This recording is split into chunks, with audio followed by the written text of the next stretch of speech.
জয়গুরু। কালকে আমরা এক জায়গায় মাতৃ সম্মেলন করতে গেলাম একটা গ্রামে।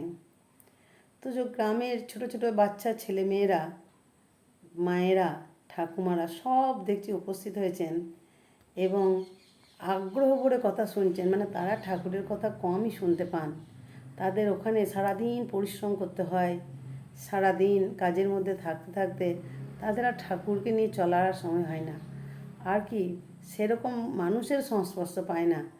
আমরা তো যেখানে থাকি বা যাই থাকি আমাদের বাড়িতে কাজকর্ম কম, আর ঠাকুরের পথে গেলেও আমাদের বাড়ির পরিবারের প্রতিটি সদস্যের সাপোর্ট থাকে, কিন্তু গ্রামগুলোতে সেই সুযোগটুকু নাই। তাই তারা একটু ভালোবাসার মানুষ পেলে, মানুষকে যদি একটু ভালোবেসে কথা বলা হয়, একটু ভালো আচরণ করা হয়, তাহলে কিন্তু মানুষ ওইটুকুই চায়। ঠাকুর বলেছেন না যে মানুষ আপন টাকা পর যত পারিস মানুষ ধর। তাই টাকাটা যদি কেউ সবসময় সর্বস্ব না করে মানুষটার প্রতি আগ্রহটা প্রকাশ বেশি করে, তাহলে মনে হয় সব দিক থেকে ভালো হয়। কিন্তু এখন কিছু স্বার্থান্বেষী মানুষের জন্য সমাজটা নষ্ট হয়ে যাচ্ছে। তাতে সে দীক্ষিতই হোক আর অদীক্ষিতই হোক।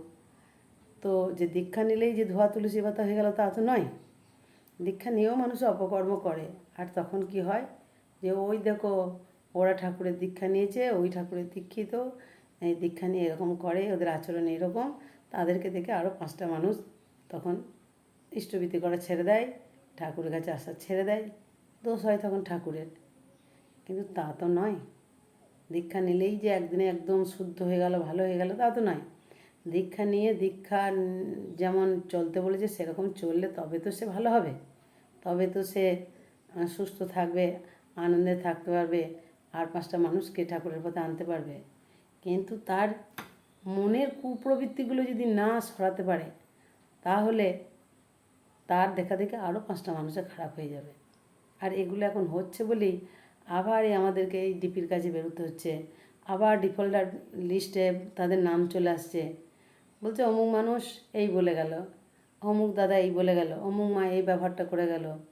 তারপর অজুহাত তো আছেই, ধরুন হ্যাঁ কী হবে এইসব করে, কেনই বা ইয়ে করবো, যারা দীক্ষা নিয়েছে তাদেরই আচরণ ঠিক নাই, এরকম বহু কথা আমাদেরকে শুনতে হয়। কিন্তু যখন